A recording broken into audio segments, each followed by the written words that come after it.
Netanyahu to press Trump on Iran missiles in White House talks. Ex-Florida police chief says Trump called in 2006 about Epstein. Colombian president says escaped being killed in assassination plot. Trump threatens Iran with something very tough. U.S. President Donald Trump is set to meet Israeli Prime Minister Benjamin Netanyahu at the White House on Wednesday, with Iran expected to dominate the agenda.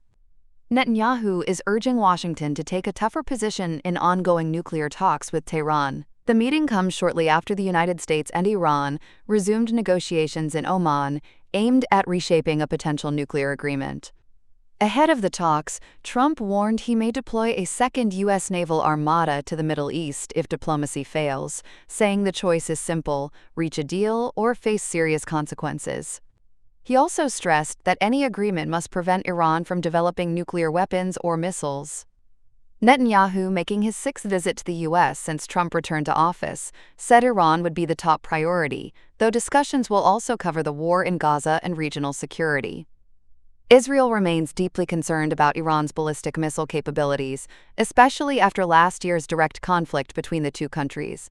While the U.S. wants broader negotiations that include Iran's missile program and regional influence, Tehran continues to insist that talks remain focused only on its nuclear activities.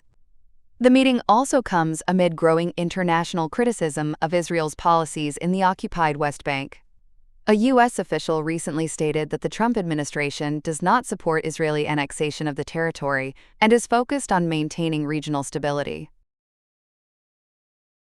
A newly released FBI document says a former Florida police chief reported that Donald Trump called him in 2006 about Jeffrey Epstein, saying, "Everyone knew about Epstein's behavior." The document summarizes a 2019 FBI interview with the then Palm Beach police chief, believed to be Michael Ryder.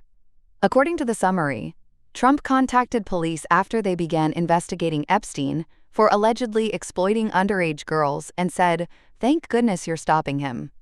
Ryder told agents that Trump claimed he had banned Epstein from his Mar-a-Lago club and described Ghislaine Maxwell as Epstein's operative, urging investigators to focus on her.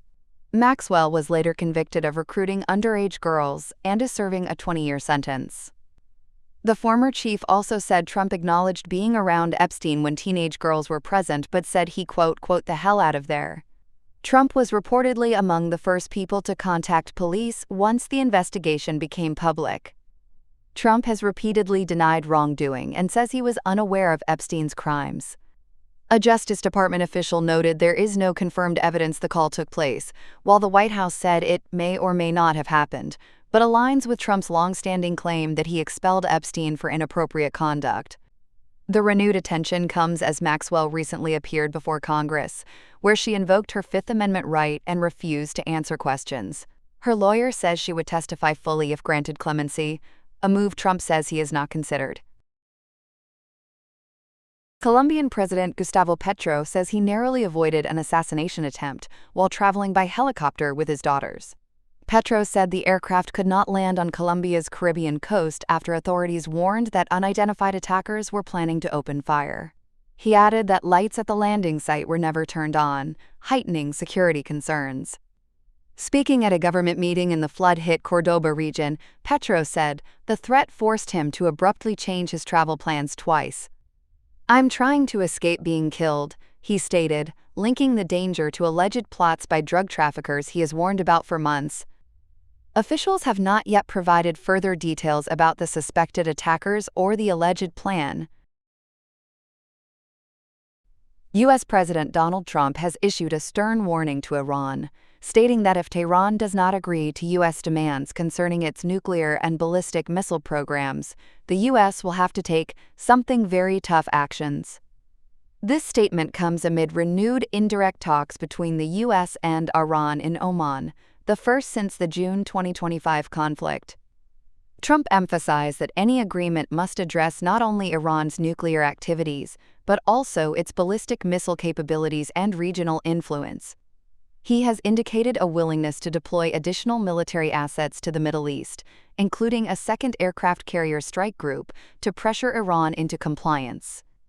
Iran, for its part, maintains that its missile program is non-negotiable and insists on its right to enrich uranium for peaceful purposes. Iranian officials have warned that any U.S. military action would be met with retaliation against U.S. and Israeli targets. Israeli Prime Minister Benjamin Netanyahu is scheduled to meet with President Trump to discuss the negotiations. Netanyahu is expected to advocate for a more stringent approach to Iran's missile program and regional activities.